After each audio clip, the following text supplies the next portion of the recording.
Nous sommes le 24 mai 2022 quand un compte Twitter au arrobase mystérieux publie une photo d'autant plus mystérieuse. Une rumeur se crée alors et ne tarde pas à exploser sur le réseau social de l'oiseau bleu. Ce mystérieux individu serait Yoshiro Togashi et la photo, un bout des prochains chapitres de son œuvre Hunter x Hunter. Le tweet aura atteint en quelques heures seulement 1,4 million de likes, près de 400 000 retweets ou partages pour les néophytes. Il n'aura pas fallu plus de 24 heures pour que le compte devienne celui du mangaka le plus suivi de la plateforme. Record qui était jusque-là détenu par Koei Horikoshi, l'auteur de My Hero Academia. Et pourquoi je vous raconte tout cela? Vous voyez ça? C'est le cauchemar de tout fan d'Hunter x Hunter. Chaque case rouge représente une semaine passée sans chapitre publié dans le Jump, un magazine hebdomadaire qui publie des œuvres telles que One Piece, Naruto ou Demon Slayer. L'œuvre de Togashi arrivait à sa 4e année de hiatus, terme pour désigner les temps d'arrêt d'un manga. Alors vous imaginez bien que quand un possible retour d'Hunter x Hunter ait été évoqué, le monde s'enflamma. Togashi ne le fait néanmoins pas exprès. Si certains prennent ça comme de la paresse, de la fainéantise, l'auteur souffre de graves problèmes de santé et se bat tous les jours pour pouvoir clôturer la grande aventure de sa vie. La santé est un problème récurrent dans ce milieu. Ce n'est un secret pour personne. Les mangakas souffrent et frôlent très souvent le burn-out. Ils travaillent plus que quiconque, parfois plus de 12 heures par jour pour respecter les délais de production et satisfaire les demandes des éditeurs. Les deadlines entre chaque chapitre sont très serrés. La plupart travaillent également sans assistant, parfois de leur plein gré, comme Togashi qui refusait qu'on l'aide pour Hunter x Hunter, négligeant parfois le rendu final. Comme en témoigne l'emploi du temps d'Eiichiro Oda, le papa de One Piece. Chaque case grise représente ses heures de sommeil, parfois 2.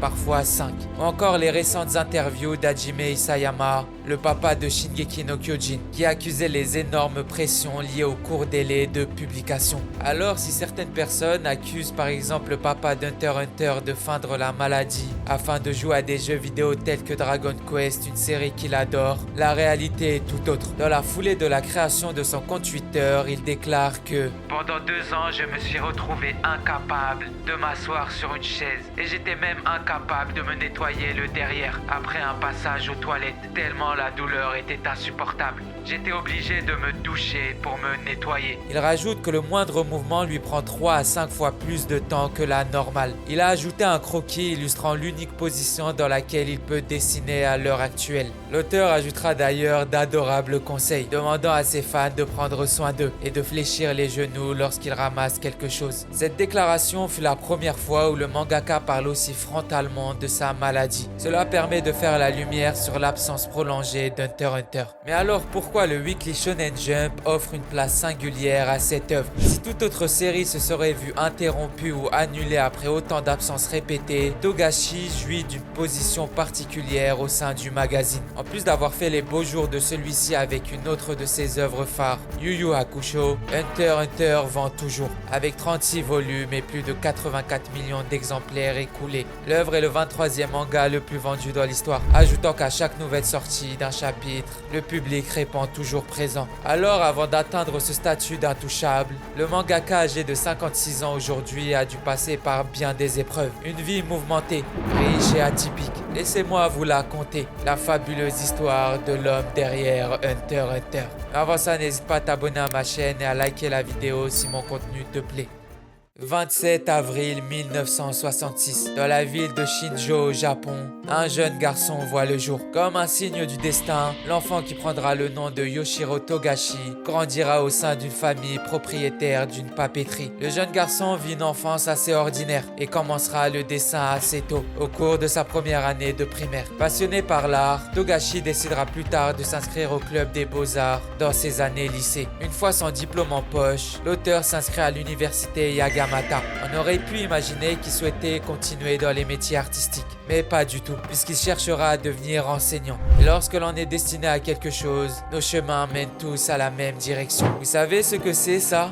c'est le prix Tezuka. Le prix porte le nom du pionnier du manga Osamu Tezuka. Et on raconte que lorsqu'un auteur le remporte, alors il est très souvent destiné à un brillant avenir. Pour n'en citer que quelques-uns, Takeshi Obata, illustrateur de Death Note, Takehiko Inoue, auteur de Slam Dunk et Vagabond, et surtout, vous vous en doutez, Yoshiro Togashi, qui remportera le prestigieux prix pour son one-shot Butobi Strafe, qui raconte l'histoire d'un garçon violent et impulsif, cherchant à devenir capitaine du club de baseball de son école. On est alors en 1986. Togashi n'est âgé que de 20 ans et il vient de terminer à la première place du 34e prix Tezuka. Mais l'auteur souhaite tout de même terminer ses études avant qu'il ne reçoive un appel qui va changer sa vie. Bonjour, monsieur Togashi. Je suis rédacteur en chef au sein du Weekly Shonen Jump.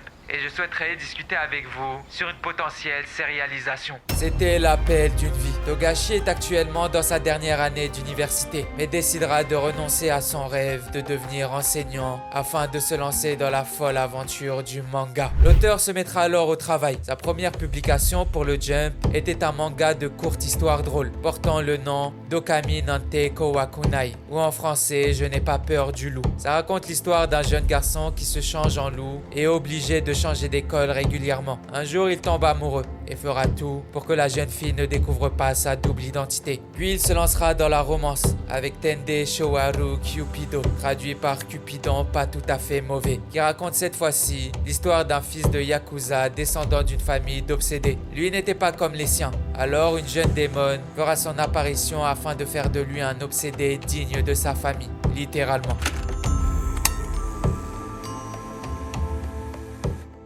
Savez-vous ce qu'est un hit? Dans l'industrie du manga, ce mot caractérise un manga qui a un succès fulgurant et phénoménal. DBZ était un hit, et après 4 ans de romance et comédie, Togashi, alors âgé de 24 ans, s'apprête à créer l'œuvre qui va changer sa vie. Yusuke, 14 ans, est le parfait délinquant. Un jour, il meurt en sauvant un petit garçon d'un accident. Et ce garçon aurait survécu dans tous les cas. Son sacrifice pose alors un problème aux instances de la mort. C'est pourquoi on lui propose de revenir à la vie après avoir prouvé qu'il en est digne. Il deviendra alors détective du monde des esprits. Yu Yu Hakusho était né. Fort de ses expériences passées, Togashi créera un cocktail de toutes ses œuvres précédentes. Comédie, action, occulte. Il créera sans le savoir ce qui deviendra un pionnier de l'industrie, le propulsant au rang de légende. Aux côtés d'œuvres comme DBZ, Slam Dunk ou Yu-Gi-Oh!, Yu Yu Hakusho fera les beaux jours du magazine. En témoigne la montée des ventes entre 1990 et 1994, le temps de publication de son œuvre, avant de chuter inlassablement les années qui suivent. D'ailleurs, dites-moi en commentaire si ce genre de vidéo vous plaise et si vous souhaitez en avoir sur d'autres mangaka ou sur le Shonen Jump directement. Avec ses 19 volumes écoulés à plus de 50 millions d'exemplaires au Japon seulement, Togashi remportera le prestigieux award Shokakukan dans la catégorie shonen. Le succès du manga retentissant, une adaptation animée verra le jour et elle aussi recevra un award, celui de l'anime Grand Prix. Mais hors de question pour Togashi de se laisser aller. En plein dans la fougue de la jeunesse, l'année qui suit la fin de Yu Yu Hakusho, 1995, Level voit le jour. De retour avec un genre qu'il affectionne, la comédie, l'histoire d'aliens infiltrés sur Terre. Petite anecdote, le E de Level, c'est une erreur de Togashi, qui pensait que le mot alien commençait par la lettre E. Mais voilà, le manga ne durera que 2 années, avec 3 petits volumes, car Togashi a quelque chose en tête de plus grand. L'œuvre d'une vie, l'œuvre de sa vie. Une histoire qu'il souhaite raconter depuis longtemps. Une histoire qui prendrait le flambeau de Yu Yu Hakusho. Une aventure unique dans un monde utopique, peuplé d'habitants hauts en couleur. L'histoire de chasseurs. Hunter x Hunter.